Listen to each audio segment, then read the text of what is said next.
থেকে প্রধানমন্ত্রী আমার উপরে চড়াও হয়ে আছেন যে আপনি খবর নেন।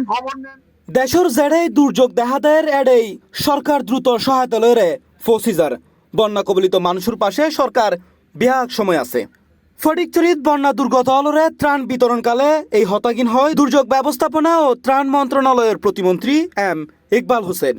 তো কিছুই আমাদের প্রধানমন্ত্রী জানেন, 24 ঘন্টা খবর রাখছেন। গতকালকে শনিবার ফটিকছড়ির বন্যা কবলিত বিভিন্ন এলাকার ত্রাণ বিতরণ ও নাজিরহাট পৌরসভার 4 নম্বর ওয়ার্ডর রশিদা পুকুরপার এলাহাত ও হালদা নদীর ভয়াবহ ভাঙন পরিদর্শন হালে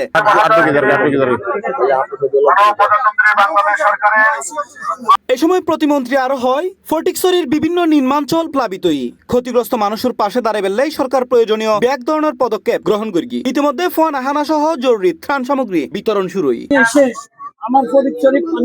ত্রাণ বিতরণ অনুষ্ঠানত উপজেলা নির্বাহী কর্মকর্তা সাইদ মোহাম্মদ ইব্রাহিমের সভাপতিত্বে বিশেষ অতিথি হিসেবে উপস্থিত আছেন চট্টগ্রাম 2 ফটিকছড়ি আসনের সংসদ সদস্য সরওয়ার আলমগীর। এ সময় প্রশাসনের ঊর্ধ্বতন কর্মকর্তা, স্থানীয় জনপ্রতিনিধি এবং বিএনপির নেতাকর্মী উপস্থিত আছে।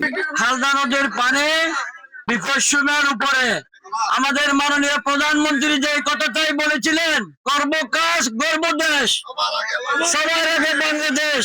C+ TV, Chittagong.